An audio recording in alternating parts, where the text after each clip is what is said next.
इन लोगों की बातों से उतना कोई फर्क नहीं पड़ता। अब इसके बाद एक घर के अंदर एक लेडी को दिखाया जाता है जो कि बड़ी उम्मीद लगाकर किसका इंतजार कर रही थी। तो उसके मेड ने आकर उससे बताया कि आप जिसका इंतजार कर रही थी वो आ चुका है। और जब दरवाजा खुलने पर सामने रे खड़ा होता है। इसके बाद रे उस लेडी से बात करता है और इनके बीच की बातों से पता लगता है कि असल में ये लेडी कोई और नहीं बल्कि रे की मास्टर है। मास्टर उसे देख के काफी खुश होती है क्योंकि वो भी यही चाहती थी कि रे एक नॉर्मल स्टूडेंट की तरह अपनी जिंदगी बिताए। रे पूछने पर मास्टर बताते कि वो सिर्फ ब्रेन को स्टडी कर रही है। असल में सभी लोग मैजिक को यूज करने के लिए अपनी बॉडी की एनर्जी और आसपास के एनवायरनमेंट के मटेरियल का इस्तेमाल करते हैं, लेकिन वही ये मैजिक अगर हम लोग अपने ब्रेन का इस्तेमाल करते हुए करें तो इससे उस मैजिक की एनर्जी काफी बढ़ जाती है। और इसी रिसर्च को एक ऑर्गेनाइजेशन चुराने की फिराक में है। इसके बाद रे अपनी मास्टर को व्हीलचेयर पर जंगल घुमाने निकलता है क्योंकि वो काफी समय से अपने घर से बाहर नहीं निकली थी। या इनकी बातों से पता लगता है कि रे बचपन से काफी हिम्मत वाला है क्योंकि ऐसे काम जिसे एलिट सोल्जर्स तक करने से डरते थे उसे रे बड़ी आसानी से कर दिया करता था। मास्टर के पूछने पर रे बताता है कि मैंने इस वक्त अकेडमी के अंदर कई सारे दोस्ती बनाए हैं जिसमें से एक एलिस नाम की लड़की है और वो आपकी काफी बड़ी फैन है। मतलब एलिस जो रिसर्चर की फैन है ना वो और कोई नहीं बल्कि रे की मास्टर ही है। घर वापस आने पर मास्टर रे को उसकी ट्रेनिंग के लिए खुद के लिए कोई एक बुक देती है जिससे वो एक अच्छा सॉर्सरर बन सके। और तुम लोग चिंता मत करो, अभी रे के बारे में बहुत कुछ रिवील होना बाकी है कि आखिर वो कौन है। इधर अगले दिन मॉर्निंग में जॉगिंग करते वक्त रे की मुलाकात एलिस से होती है जहाँ एलिस सिटी की सेंट्रल लाइब्रेरी में पढ़ने जा रही है। इस पर रे उसे कहता है कि मैं भी तुम्हारे साथ चलना चाहता हूँ। अब भाई रे से सुनकर तो शर्म के मारे लाली हो जाती है और अगले पल वो बिल्कुल बंटन के सामने आती है क्योंकि अब वो रे के साथ जा रही है ना, थोड़ा तो बंटन के जाना ही होगा। लाइब्रेरी में आकर एलिस तो हमेशा की तरह डॉक्टर एलिसवर्थ की रिसर्च की बुक पढ़ती है, लेकिन इधर अपना रे बैठ के लव स्टोरीज की बुक पढ़ता है। अब जब इसके बाद दोनों लाइब्रेरी से बाहर आते हैं तो यहाँ क्लैरिस उनके ऊपर छुपकर नजर रखे हुए है। असल में इस बेचारी का दिल भी रे पर आ चुका था तो उसे समझ नहीं आता कि वो कैसे जाकर उसे बात करे।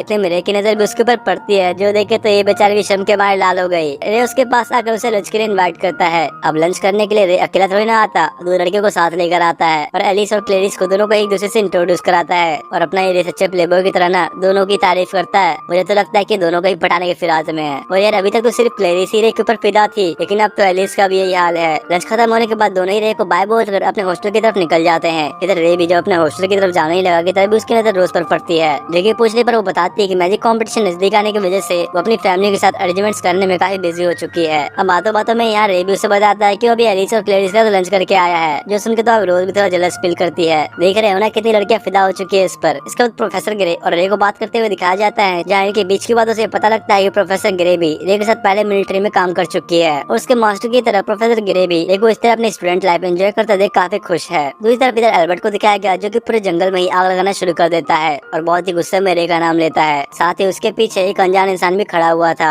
अगले दिन रे अकेडमी के अंदर थोड़ा आज जल्दी आ जाता है तो इसलिए डीना उसे गार्डनिंग क्लब के ऑफिस की की देते हुए कहने लगी कि आज तुम्हें ऑफिस को संभालना होगा क्योंकि अभी बाकी लड़कियां किसी दूसरे काम में बिजी है। अब रे जैसे ही ऑफिस के अंदर जाता है तो वो गलती से रेबेका के ड्रेसिंग रूम के अंदर चला गया। रे भी अब क्या ही करता, वो चुपचाप बिना कुछ बोले दरवाजा बंद कर देता है। इधर रोज ट्रेनिंग ग्राउंड में एक लड़की के साथ फाइट करने में लगी थी जहाँ वो किसी तरह उसे हराई देती है। रोज यार रे को देखते ही उसे फाइट के लिए चैलेंज करती है। फाइट के शुरू होते ही रोज ने बिना रुके रे के ऊपर अटैक करने शुरू कर दिए, लेकिन यार अपना हीरो भी कम थोड़ी है, उसकी स्पीड इतनी थी कि रोज का एक भी अटैक उसके ऊपर नहीं लगता। रोज ये देखकर कहते हैं कि मैं अच्छे से जानती हूँ कि तुम मैजिकल पावर्स इस्तेमाल करने में ज्यादा अच्छे नहीं हो, लेकिन तुम्हारी तलवारबाजी काफी बेहतरीन है। यही वजह है कि मुझे तुमसे एक बैटल करनी थी। रोज अब अचानक से रे के ऊपर अपने नॉन स्टॉप अटैक्स बरसाती है जब वो भी उससे बचने की पूरी कोशिश करता है, लेकिन इसी बीच उसे बचपन में अपनी की हुई ट्रेनिंग याद आने लगी। इस वजह से वो अब रोज को चोट पहुंचाने ही वाला था कि तभी उसके सर के अंदर उसे एक दर्द फील होता है जिसकी वजह से वो और उसकी तलवार दोनों ही नीचे गिर जाते हैं। इससे अब रोज इस फाइट की विनर बनती है। वैसे ही भले ही रोज रे से जीत गई थी, लेकिन फिर भी सभी रे की तारीफ करते हैं। रोज को यहाँ पर ये देखकर हर बार की तरह इस बार भी रे के ऊपर शक होता है। उसे लगने लगा कि पक्का है जानबूझकर ही आ रहा है। वो एक बार फिर उससे पूछती कि यार आखिर तुम हो कौन। रे बेचारा अभी सवाल क्या ही जवाब देता। इसके बाद रे उसके सारे दोस्त लंच करने बैठे हुए थे जहाँ सभी ये पूछने पर रे उसे कहता है कि मैंने तो जो भी सीखा है वो अपने मास्टर से सीखा है। वो लोग बात ही कर रहे थे कि तभी अल्बर्ट आकर रे को फाइट के लिए चैलेंज करता है तो रे भी अब मना करने वाला तो था नहीं, वो उसे हाँ कर देता है। लंच के बाद सभी अकेडमी के पास के ग्राउंड में पहुंचते हैं जहाँ पर एक काफी बड़ा मैजिक बैरियर क्रिएट कर दिया जाता है। मैजिक बैरियर को देखकर क्लैरिस को लगता है कि जरूर इन दोनों के बीच की बैटल कोई सभी से छुपाना चाहता है। अल्बर्ट रे को एक तलवार देते हुए बताता है कि इस फाइट में कोई रूल्स नहीं, हम लोग जितना चाहे उतना मैजिक इस्तेमाल कर सकते हैं। दोनों के बीच की फाइट शुरू हो गई और यहाँ पर वो अनजाने सामने बैठ कर ये फाइट देख रहा था। इसके बारे में भी अभी तुम्हें थोड़ी देर में पता लग जाएगा क्या किया है कौन। इधर अल्बर्ट रे को अपनी फैमिली के बारे में बताते हुए कहने लगा कि हमारी फैमिली एक मीडियम लेवल की रॉयल फैमिली हुआ करती थी जहाँ मेरे फादर हमेशा फैमिली का स्टेटस लेवल बढ़ाने के लिए काफी स्ट्रगल किया करते थे और तब से मैंने फैसला किया कि मैं भी एक दिन बेस्ट मैजिशियन बन के अपनी फैमिली के स्टेटस और ऊपर ले जाऊंगा। तभी अचानक से एल्बर्ट के माइंड में रे को खत्म कर देने की आवाज गूंजती है। वो तेजी से रे के ऊपर अटैक करने शुरू करने लगा और तब एल्बर्ट एक काफी बड़ा फायरबॉल क्रिएट करके अटैक करता है। रे को अब न चाहते हुए भी अपनी थोड़ी पावर इस्तेमाल करनी पड़ती है। उस फायरबॉल को दो टुकड़े में मार देता है जो देखकर तो सभी के होश उड़ गए थे। एल्बर्ट अब गुस्से में एक साथ काफी सारे सारे अटैक्स लगातार करने शुरू करता है। लेकिन पर रे तो भाई अभी भी उन सभी अटैक से बचकर बिल्कुल सही सलामत एल्बर्ट के सामने खड़ा था। जो देखिए इस बार वो एक काफी बड़ा ड्रैगन क्रिएट करके उस पर अटैक करता है, लेकिन रे तो इस बार भी बिना हिले उस फायर ड्रैगन के बीच से 2 टुकड़े कर देता है। अब रे का ये कारनामा देखकर तो सभी के मुंह खुले ही रह गए। उन्हें तो यकीन ही नहीं होता कि सच में एक ऑर्डिनरी स्टूडेंट है। इधर एल्बर्ट बेचारा तो अपने घुटने में आकर रोने ही लग गया। अब इसे देखने के बाद तो रोज रे से कहते कि अब तो तुम कुछ छुपा नहीं सकते, सच बताओ कि आखिर तुम हो कौन। रे के पास भी अब कोई रास्ता नहीं होता। वो अपने बारे में अब बताने ही वाला था,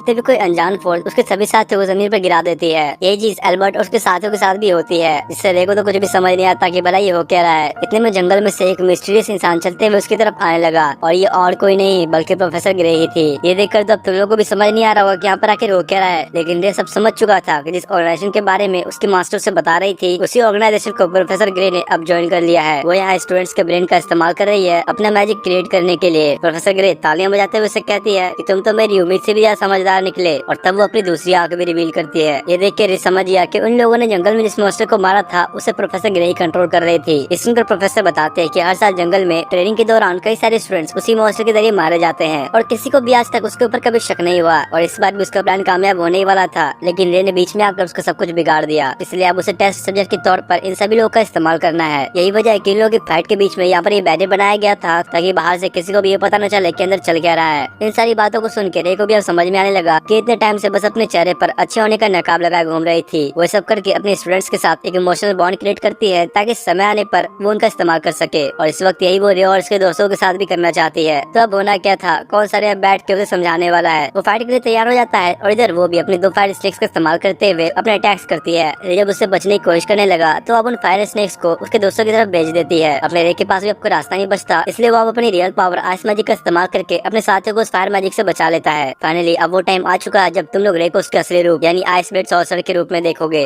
उसके अपने रियल फॉर्म में आते ही आसपास आइस से बनी हुई ब्लेड्स भी आ जाती हैं। ये देख के तो भाई इस प्रोफेसर की भी फट जाती है, क्योंकि उसे अब तक ये लग रहा था कि आइस ब्लेड सॉर्सर तो लास्ट वॉर के बाद गायब हो चुका है। इस पर ये बताता है कि हाँ ये तो सच है, लेकिन इसके बाद आइस ब्लेड सॉर्सर की पावर मेरे अंदर ट्रांसफर कर दी गई थी। और यहाँ पर यही पता लगता है कि पिछले आइस ब्लेड सॉर्सर और कोई नहीं बल्कि रे की मास्टर हुआ करती थी। ये सब सुनकर तो आप प्रोफेसर के दिमाग के फ्यूज ही उड़ गए थे। वो एक काफी बड़े फायरबॉल से अटैक तो करती है, लेकिन रे की एक ही आइस ब्लेड उसे डार्क में बदल देती है। इससे भी अभी रुकने वाली कहाँ थी। वो इस बार अटैक करने के लिए अपने डार्क मैजिक का इस्तेमाल करती है, लेकिन रे के पास भी अपना एंटी मटेरियल कोड का मैजिक है। उसके इस्तेमाल से इस डार्क मैजिक जैसे पावर को भी डिस्ट्रॉय कर देता है। प्रोफेसर का मुंह खुला का खुला ही रह गया, क्योंकि रे ने बिना हाथ पर हिला ही इतने पावरफुल मैजिक को डिस्ट्रॉय कर दिया। रे कहता है कि अब तुम एक आइस ब्लेड सॉर्सर की रियल पावर्स की कुछ झलक देखने वाली हो। प्रोफेसर की तो भाई यहाँ पर सब देखकर बिल्कुल ही फट जाती है, और अब अपनी जान बचा के भागने की कोशिश करने लगी। पर इतने में रे अपनी फ्रेम लॉक टेक्निक का इस्तेमाल करके अपने स्वॉर्ड से उसके पैर को ही काट देता है। और यार यहाँ पे इतना सब कुछ हो जाने के बाद भी इसको यकीन ही नहीं होता कि रे जैसा एक ऑर्डिनरी स्टूडेंट एक आइस ब्लेड सॉर्सर कैसे हो सकता है। प्रोफेसर उसे कहते हैं कि बस रुक जाओ, मुझे अब कुछ भी मत करना, हम बात करके इस मैटर को सॉल्व कर सकते हैं। वो यहाँ पर रे को बहला फुसला के अपनी जान की भीख मांगने लगी, जो सुनकर रे को भी लगा कि चल यार वैसे भी हमारी प्रोफेसर ही है, कर देते हैं एक बार इसे माफ। लेकिन यहाँ तुम्हें लगता है कि हम मानने वाले हैं। वो अपनी इविल एक्ट का इस्तेमाल करते हुए रे के ऊपर अचानक से काफी बड़ा अटैक करती है, और अब होना ही क्या था, रे को तो उसके इस अटैक से एक खरोच तक नहीं आती। ये देखकर तो उसे अब समझ में आ गया कि शायद उसने इस बार गलत पंगा ले लिया है। वो रे को मॉन्स्टर कह के बुलाती है। ये भी अपनी सोर्स से अब उसे खत्म करने के लिए तैयार होता है, जो देख के वो कहती है कि मैं अच्छे से जानती हूँ कि मैं 7 ग्रेट सॉर्सर के सामने नहीं टिक पाती, और उसमें से भी अब तक की सबसे स्ट्रॉन्गेस्ट आइस ब्लेड सॉर्सर के सामने तो बिल्कुल भी नहीं। तो क्या अब तुम मुझे खत्म करने वाले हो। रे इस पर उसे मना करता है, जो देख के अब उसे समझ में आ गया कि शायद